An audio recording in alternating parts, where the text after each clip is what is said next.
everyone. So,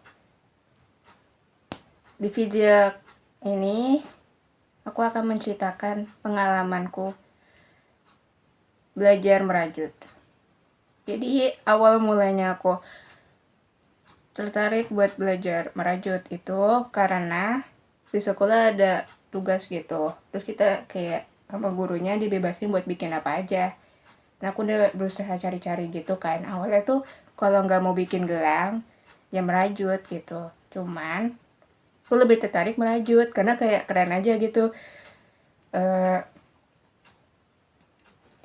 Dari benang terus bisa berubah gitu jadi sesuatu yang lain. Itu menurutku kayak keren gitu. Kayak pakai magic terus langsung kayak wing berubah gitu.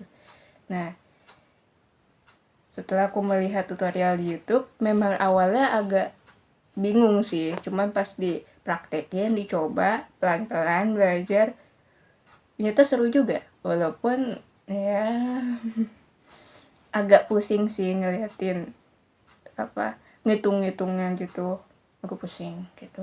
Ya di awal tuh aku bikin tas buat nenteng botol minum, itu kan ada tutorialnya di YouTube. Nah, aku coba buat itu, berhasil, dan guru aku tuh kayak memberikan mengatakan bahwa hasil karyaku tuh bagus gitu. Walaupun sebenarnya yang kesalahanku adalah pertama talinya kepanjangan. Terus ukuran dari tasnya itu kegedean gitu. Buat botolku yang cuman ukurannya tuh nggak gede-gede banget. Jadi itu harusnya botolnya tuh ukuran tas itu muat kalau buat botol yang 1 liter. Karena botolku nggak sampai 1 liter, jadi ya pakai tas itu tuh jadinya ya yang ya kegedean gitu. Dan akhirnya aku ubah menjadi ini adalah buat nyimpen buku. Jadi kan ini nih, jadi kan nih ada novel nih, ini novelnya bisa dimasukin gini, masukin ke sini.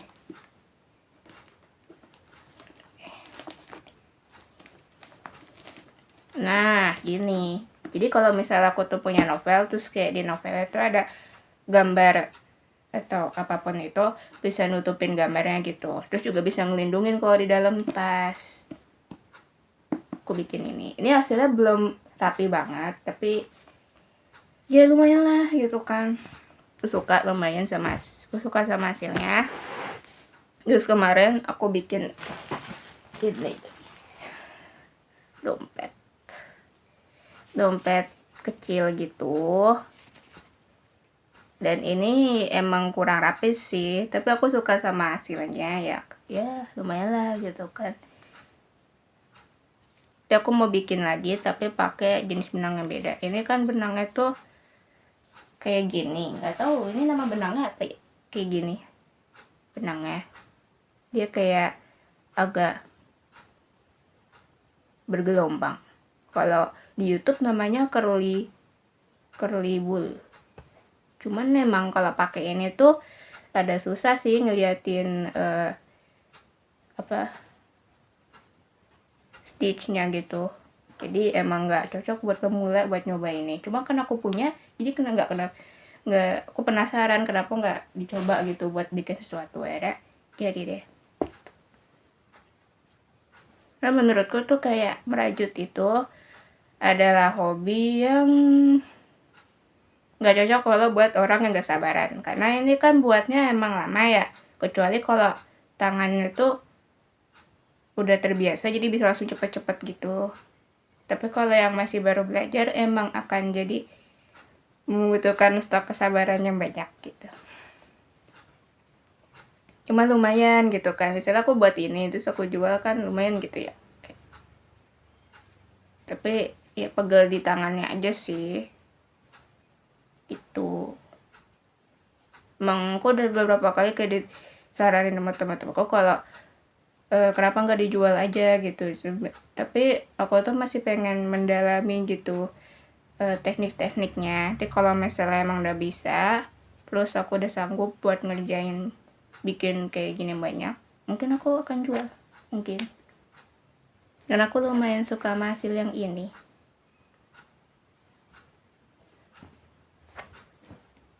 Apalagi ya?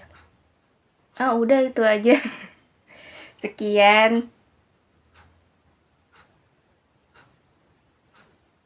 Belum selesai. Sama hobi aku satu lagi adalah baca novel. Kan novel yang ini adalah novel baru. Dibelinya tahun berapa ya? Tahun kemarin kalau nggak salah. Atau awal-awal Januari gitu. Judulnya ini Rahasia Salinem. Dan ini bagus. Ceritanya bagus banget. Dan aku suka karena dia tuh ada latar yang berbeda gitu. Jadi emang kita bakalan diajak kehidupannya Salinem dari kecil sampai dia remaja, sampai dia dewasa gitu. Dan plot twistnya sih kayak bagian sedihnya adalah dia awalnya harusnya tuh nikah gitu kan sama teman masa kecilnya dia. Cuman sayangnya tidak jadi karena teman masa kecilnya dia kayak meninggal, jadi korban penembakan gitu. Tapi sebenarnya temennya tuh kayak bukan yang kayak aktivis gitu, bukan, cuman orang biasa yang dia tuh pengen nyamperin keluarganya karena dia khawatir sama kondisi keluarganya, tapi ketemu sama prajurit gitu kan, prajurit Jepang daerah ya. Sedih cowok ya Allah, bagian itu lepas sedih. Terus aku juga suka baca komik yang aku suka tuh komik ini mana ya, Spy X Family. Aku baca komiknya dan juga nonton juga sama anime juga. Dan katanya anime season 3-nya bakalan tayang tahun ini apa tahun depan gitu, aku lupa. Tapi nggak sabar banget sih. Dan karena coba aku suka ya tentu aja dong dia. Makanya aku beli karena ada dia. Sama aku suka nonton film yang aku suka tuh film-film fantasi, tapi kadang juga horor. Cuman kalau horor Indonesia tuh kayak aku belum nemu yang oke ini ceritanya bagus gitu. Kalau fantasi palingan film-film dari luar sih. Soalnya kalau film Indonesia tuh emang kayak jarang kan genrenya yang selain horor. Lebih banyak yang buat film horor daripada genre lain. Kayak agak bosan aja gitu kalau lihat di bioskop kayak horor lagi gitu. Emang gak ada genre lain gitu kan. Oke, sekian. Aku udah bingung mau ngomong apa lagi. Intinya jangan pernah mencoba merajut kalau tidak punya kesabaran yang cukup, karena dijamin Anda akan stres. Tapi hasilnya emang sih lumayan lah. Ini menghasilkan karya yang lucu dan tangan yang pegal beserta dengan pinggang juga leher yang pegal. Oke. Dah.